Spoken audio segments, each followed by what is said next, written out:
Hello everyone, welcome to our channel. I'm Fafa Andrew, and if you're new here, I'm really glad you're here.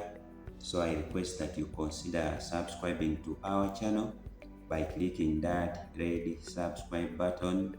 Like and share this video with all your friends, and also hit that bell notification button such that you don't miss any video that I upload.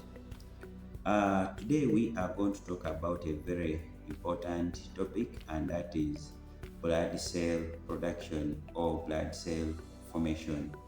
We know that blood is very important, and for people who are in medical, clinical, and nursing schools know what I'm talking about, because this topic is one of the most examined topics, and it's one of the most challenging topics for very many people, though it is small. Today, I just tried to look into different books, and I came up with a summary of this process, because different books have different things, and at the end sometimes you get confused of which one you should take. So in this video I tried to look through different books, and this complicated process I've just summarized it on one page. So all you need to do is to stick around until the end, because you will be able to understand this topic. Now, blood is a liquid connective tissue and is divided into two major parts, that is blood plasma and blood formed elements. In this video, we are going to concentrate majorly on the blood formed elements, that process of forming those formed elements. And those formed elements include white blood cells, red blood cells, and platelets. Now, the process of blood cell production or blood cell formation begins before birth, and it begins from the yolk sac of the developing embryo, then later in the liver, spleen, thymus gland, and the lymph nodes of the fetus. In the third trimester, the bone marrow becomes the primary center of blood cell production. So this process of blood cell production is also referred to as hemopoiesis, and some books refer to it as hematogenesis or hematopoiesis. Now, all our blood cells come from common cells known as stem cells. But these stem cells are divided into two major types: the pluripotent stem cells and the total stem cells. The total stem cells, as the word suggests, total comes from the word total. The total stem cells can give rise to all types of cells, while the pluripotent stem cells can give rise to many types of cells, but they cannot give rise to all. So we have the pluripotent stem cells and the total. Pluripotent stem cells are able to divide and differentiate into many body cells, while the total stem cells are able to divide and differentiate into all the body cells. So our blood cells come from these pluripotent stem cells, the stem cells that are able to differentiate into many types of cells, but not all. So let's begin our process. We say that the process of blood formation is referred to as hemopoiesis, and some books call it hemogenesis or hematogenesis or hematopoiesis. So our pluripotent stem cells, under the influence of different growth factors, are able to divide into two major stem cells, or two major cell lineages or cell lines. That is the myeloid stem cell and the lymphoid stem cells. Now, for the purposes of understanding, we are going to concentrate first on a single cell line, then we shall move to another cell line later. So we are beginning with the myeloid stem cell line. Now this myeloid stem cell line divides into four major cells. That is the erythroblasts, the megakaryoblasts, myeloblasts, and the monoblasts. As you can see, we have blast everywhere. There is blast everywhere. Blast means just cells that are dividing like rapidly. So we have here the actively dividing cells. As you can see, even in this other cell line, you can see we also have the blast.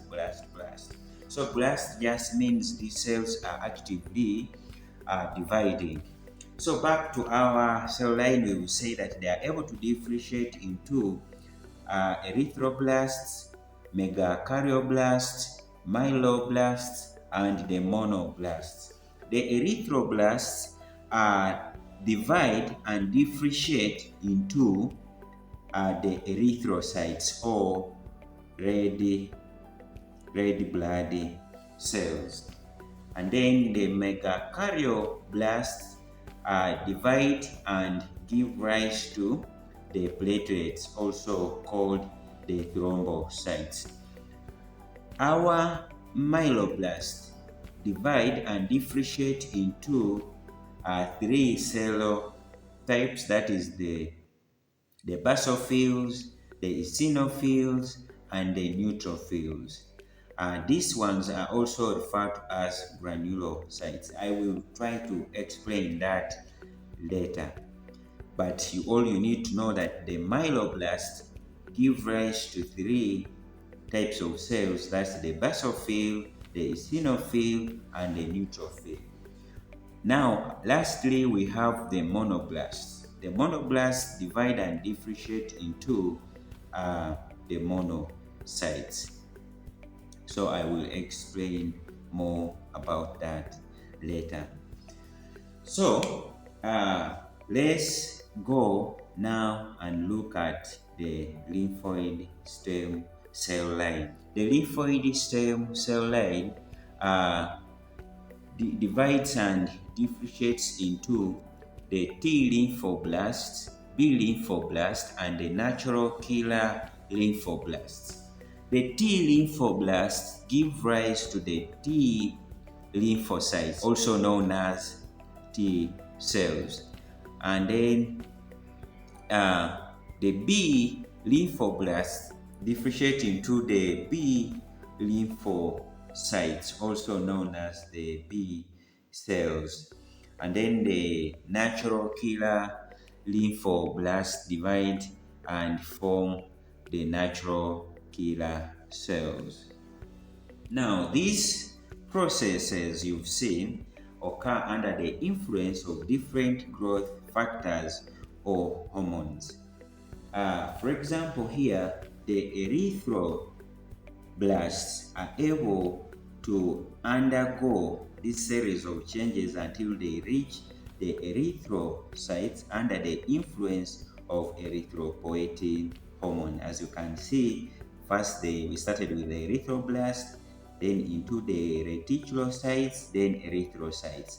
Now the erythroblasts and reticulocytes, they have the cell nucleus, but when they lose their cell nucleus, then that's when they become the erythrocytes or red blood cells, because we know that the red blood cells don't have a cell nucleus.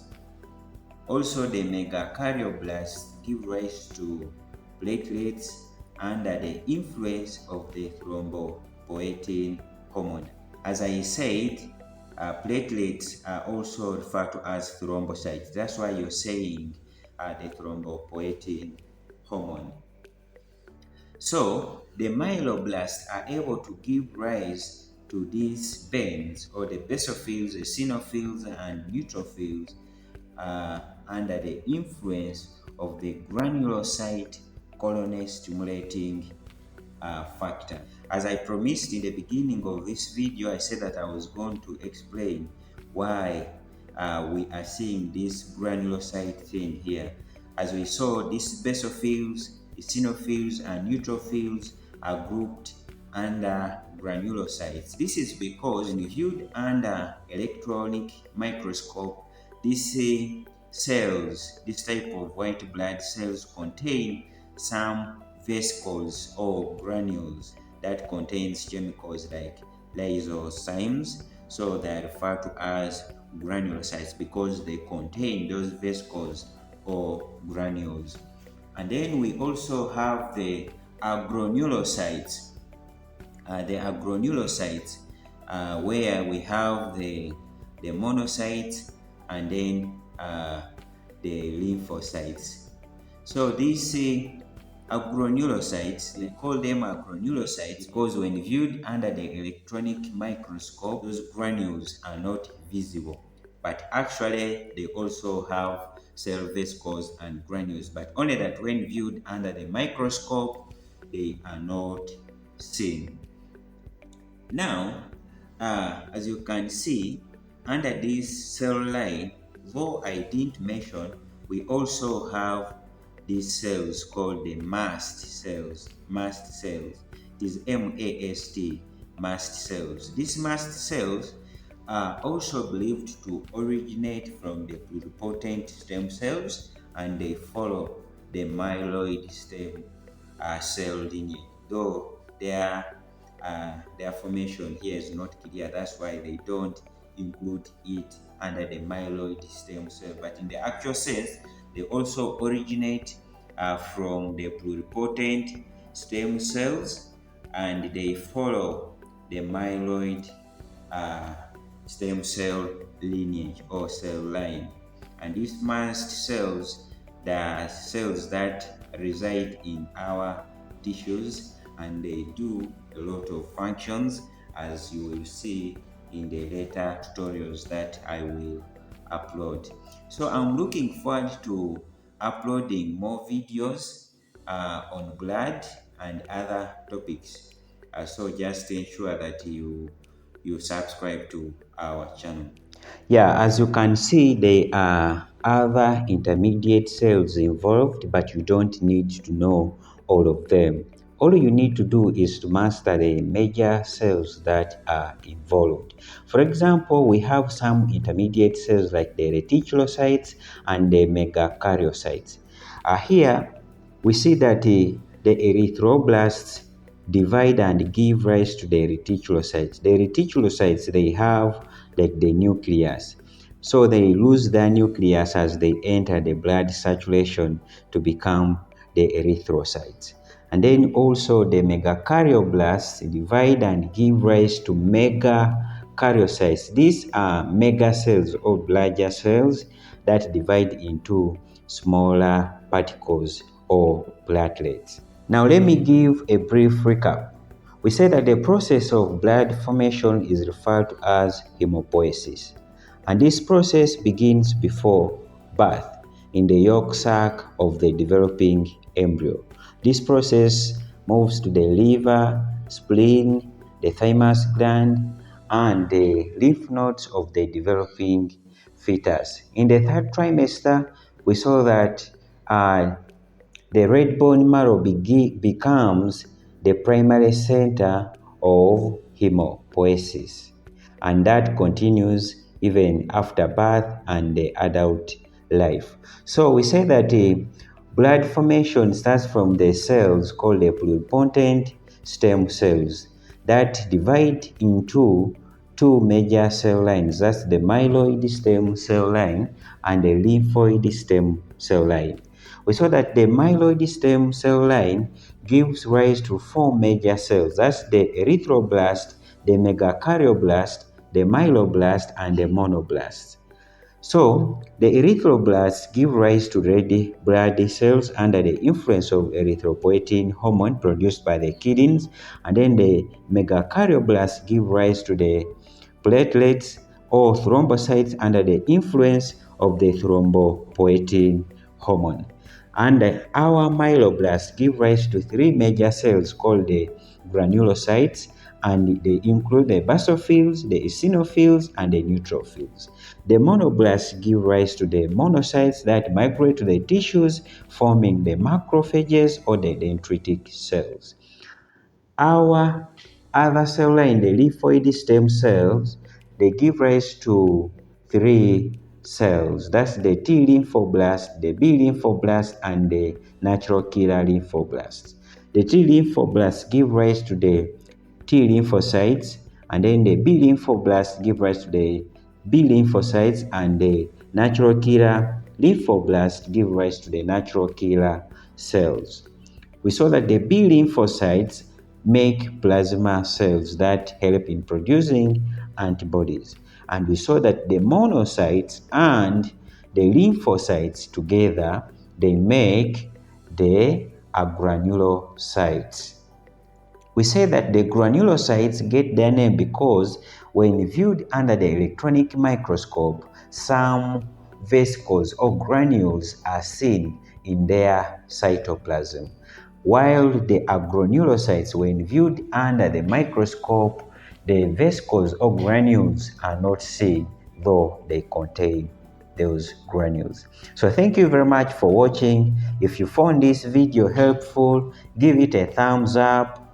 Share this video with all the people you care about, and smash that bell notification button such that you don't miss any of my uploads. Thank you very much. May God bless you. See you.